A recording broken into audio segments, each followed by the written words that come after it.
Satu nusa, satu bangsa, satu bahasa, Indonesia.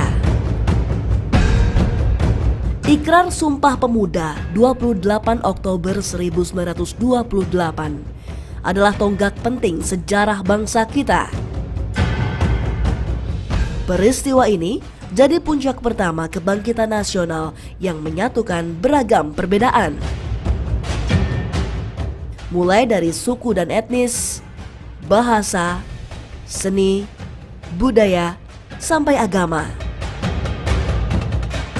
Semua bersatu dalam harmoni untuk kebangkitan sebagai satu bangsa untuk memperjuangkan kemerdekaan.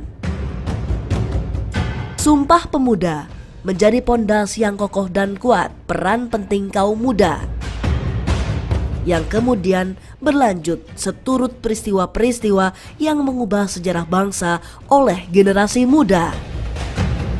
Mereka yang mendobrak kemampatan, menggubah perubahan untuk kemajuan Indonesia.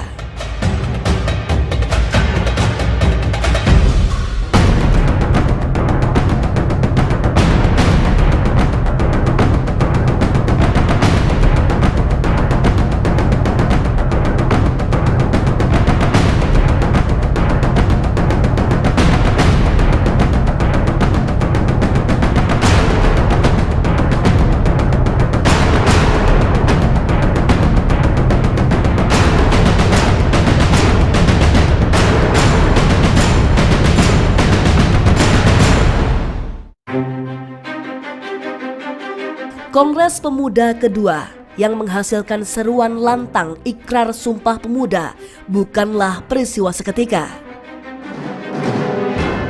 Kebangkitan nasional yang berhasil memecah kebekuan primordialisme Nusantara ini memiliki runutan panjang perjuangan melawan penjajahan. Salah satunya dimulai dengan berdirinya berbagai organisasi kebangsaan dan kepemudaan di awal abad ke-20.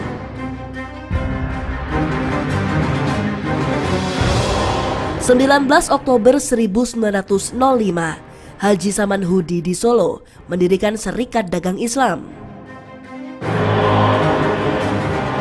Tahun 1910, Raden Mas Tirto Adi Suryo mendirikan Serikat Dagang Islam di Buitenzoch atau Bogor. Sebelumnya pada tahun 1906, Tirto Adi Suryo mendirikan Serikat Priayi. Tokoh ini juga menerbitkan surat kabar pertama di Indonesia berbahasa Melayu, Medan Priayi, pada tahun 1907. Di Surabaya, pada tahun 1912, Haji Umar Said Cokro Aminoto mengikuti gerakan Haji Samanhudi. Di bawah kepemimpinan Hos Cokro Aminoto, pada tahun 1912, Sarekat Dagang Islam berganti nama menjadi Serikat Islam. Pada periode yang sama, Perkumpulan Budi Utomo dibentuk pada 20 Mei 1908 di Jakarta. Budi Utomo berdiri atas inisiatif Dr. Sutomo bersama beberapa dokter dan mahasiswa Stovia berdasarkan gagasan Dr. Wahidin Sudirohusodo. Anggota perkumpulan ini di awal berdirinya dikhususkan untuk orang Jawa yang juga mahasiswa kedokteran Stovia. Perkumpulan Budi Utomo tercatat dalam sejarah sebagai organisasi pemuda pertama di Indonesia. Keberadaan Budi Utomo ini menggerakkan dan seiring sejalan dengan munculnya organisasi dan perkumpulan pemuda yang bersifat kedaerahan di awal abad 20. Perubahan sosial di Nusantara ini tidak lain adalah konsekuensi dari arus zaman yang digerakkan oleh putusan politik Belanda atas nestapa kaum pribumi di tanah jajahan mereka. Setelah ratusan tahun terus dihisap dan dibuat sengsara dengan rupa-rupa penindasan, kaum pribumi Nusantara seakan berada di lembah paling dasar kehidupan yang tidak manusiawi. Situasi ini menggerakkan para aktivis di Belanda menulis laporan dan kritik keras terhadap pemerintahan mereka sendiri. Akhirnya, Ratu Wilhelmina berpidato dalam pembukaan parlemen di Belanda.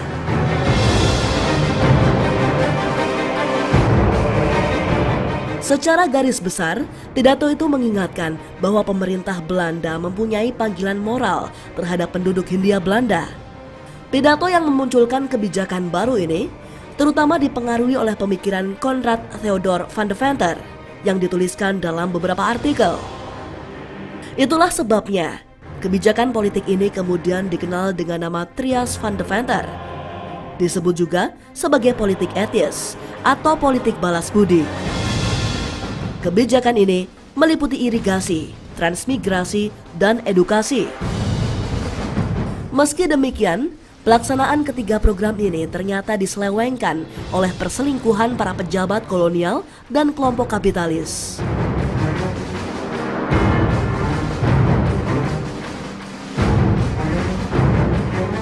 Irigasi yang seharusnya untuk pertanian rakyat Indonesia dialihkan untuk perkebunan-perkebunan Belanda. Transmigrasi pun sama. Perpindahan masyarakat Jawa ternyata malah dimanfaatkan untuk mencukupi kebutuhan buruh-buruh perkebunan di Sumatera dan Suriname. Sementara penyelenggaraan pendidikan Barat difungsikan untuk menyediakan tenaga administrasi perusahaan-perusahaan swasta dan pemerintahan Hindia Belanda. Dalam situasi semacam ini, kembali terbukti bahwa ilmu pengetahuanlah yang jadi roda penggerak peradaban. Dibukanya akses pendidikan bagi kaum pribumi ternyata menjadi pelita yang kelak kemudian menyalakan kebangkitan nasional rakyat Indonesia.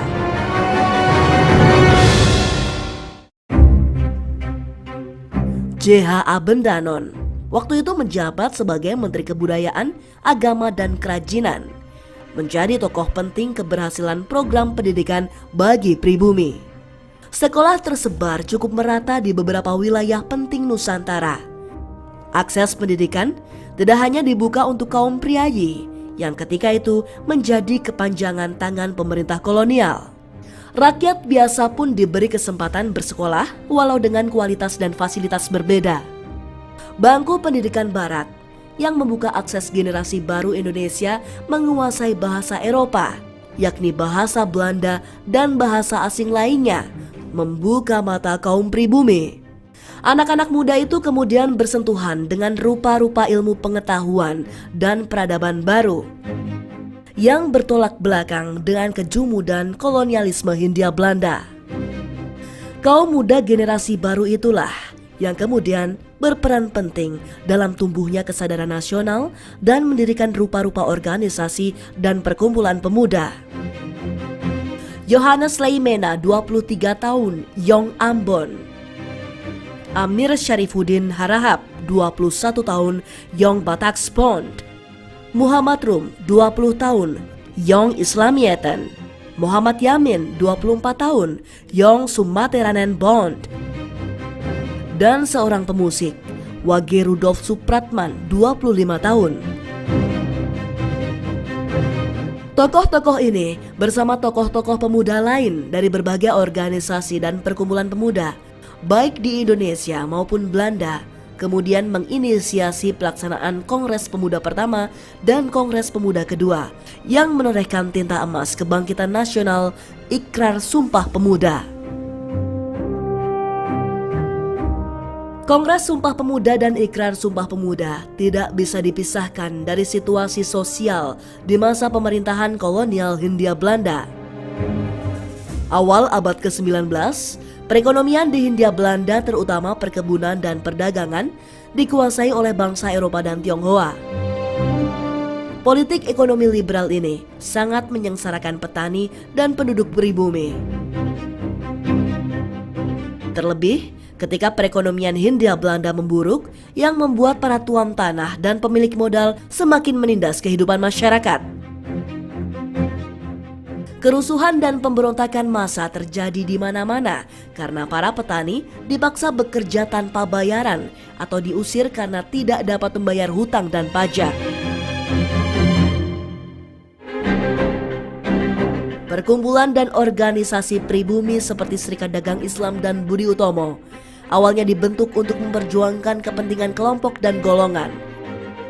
Sampai kemudian kaum terdidik ini tergerak memperjuangkan aspirasi politik bahkan bertambah radikal sejak awal 1920-an. Pemerintah Hindia Belanda tentu saja tidak tinggal diam. Kebebasan berserikat dan berkumpul yang awalnya dijamin dan legal, kemudian dikekang dengan peraturan-peraturan baru.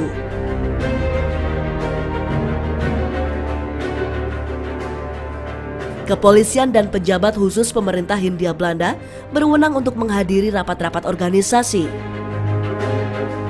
Pemerintah Hindia Belanda juga menyusup dan memecah belah berbagai organisasi dan perkumpulan pergerakan nasional.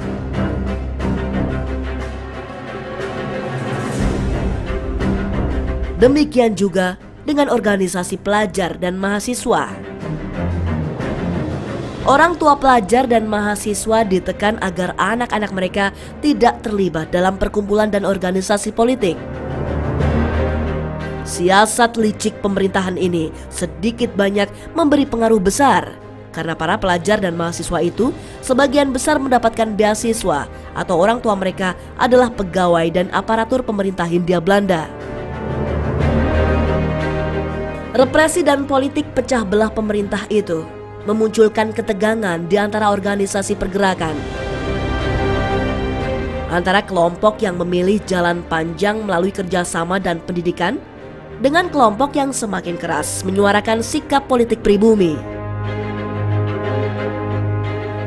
Ketegangan lebih gawat terjadi pada organisasi Islam yang mendapat infiltrasi aliran kiri atau komunis. Puncak represi pemerintah terjadi pada tahun 1926. Hal ini terjadi seiring dengan pemberontakan bersenjata PKI yang dimulai di Batavia pada 12 November 1926. Yang kemudian menyebar ke kota-kota lain di Jawa dan Sumatera. Pemberontakan ini sejak semula telah menimbulkan perpecahan bahkan di kalangan internal PKI. Terlebih setelah pemerintah Hindia Belanda menghabisi pemberontakan itu yang mengorbankan ribuan jiwa dan dilanjutkan dengan penangkapan para aktivis politik nasional.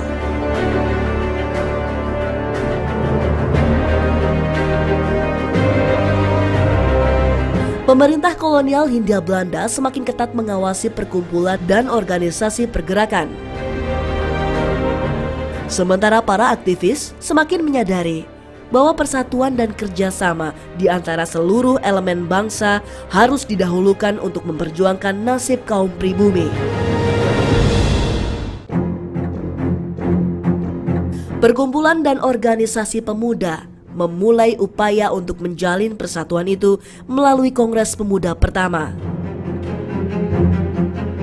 Kongres Pemuda pertama yang dilaksanakan di Batavia pada 30 April sampai 2 Mei 1926 sesungguhnya telah mengerucut pada satu rumusan resolusi Kongres. Resolusi itu gagal dimufakati karena belum adanya kebulatan pandangan tentang bahasa Melayu yang diusulkan Muhammad Yamin sebagai bahasa persatuan. Bahasa persatuan dan lagu kebangsaan adalah simbol penting nasionalisme bangsa yang sudah sejak lama jadi pemikiran para aktivis.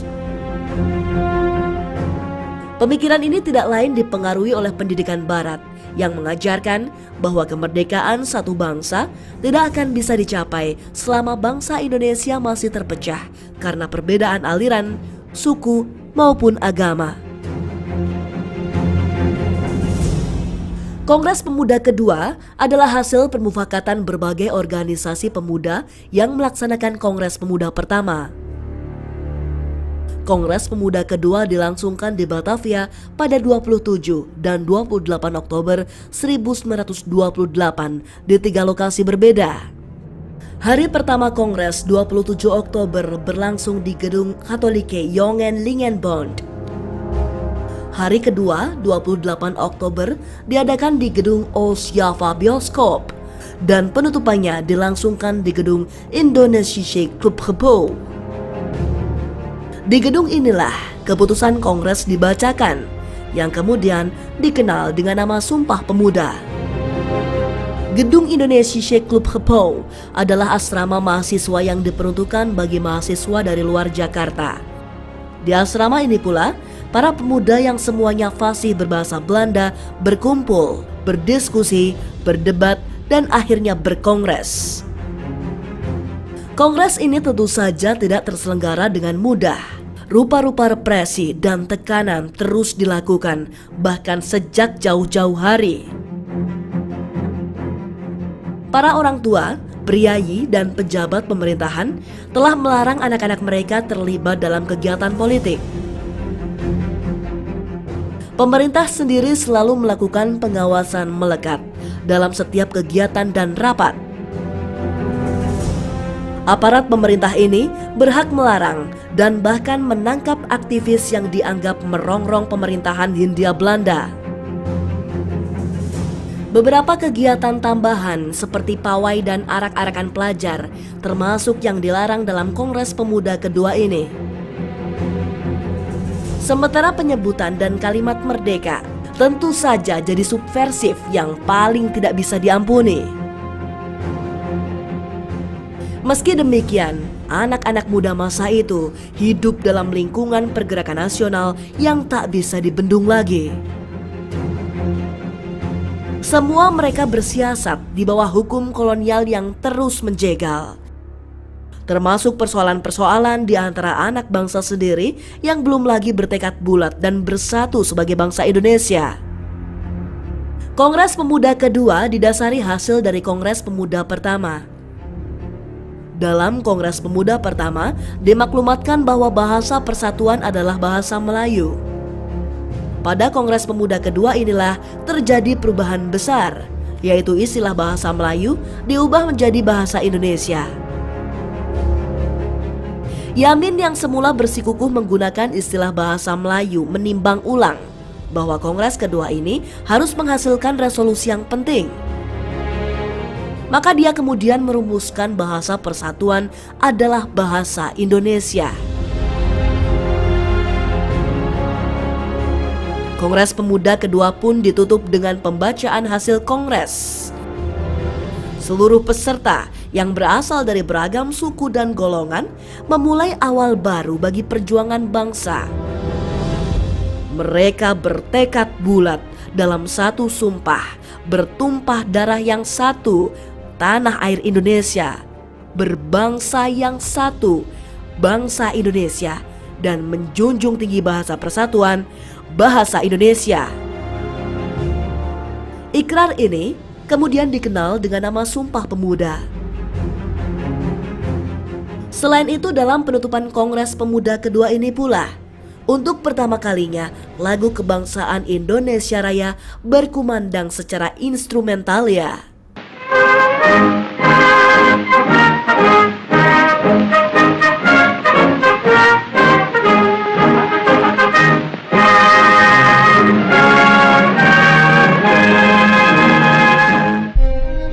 Bangsa Indonesia dilahirkan oleh kaum muda.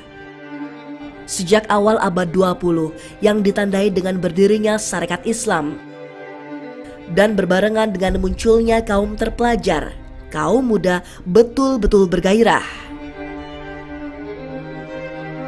Berjuang untuk bangsa sudah tentu memiliki resiko yang besar. Terlebih di masa penjajahan di bawah pemerintah kolonial Hindia Belanda. Penangkapan, penjara, dan pengasingan menjadi ancaman nyata.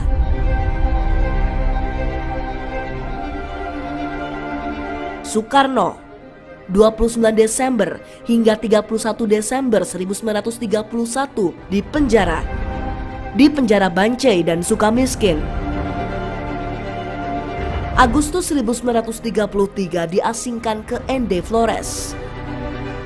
Tahun 1938 sampai 1942 diasingkan ke Bengkulu. Muhammad Hatta dan Sultan Syahrir pada awal tahun 1935 dibuang ke Bovendigul, kemudian ke Banda Neira. Dan banyak aktivis gerakan kemerdekaan lain yang mengalami hal serupa. Sejarah mencatat, kaum muda menjadi aktor utama dalam perjuangan bangsa melalui pertempuran bersenjata maupun diplomasi, perjuangan di jalan raya maupun organisasi, di masa penjajahan maupun kemerdekaan. Peristiwa-peristiwa besar negeri ini mengajarkan anak-anak muda itulah yang berjuang paling depan. Abai pada kepentingan pribadi, tidak peduli jabatan dan kursi. Pada mereka, kita belajar, pada kaum muda itu bergantung masa lalu dan masa depan Indonesia.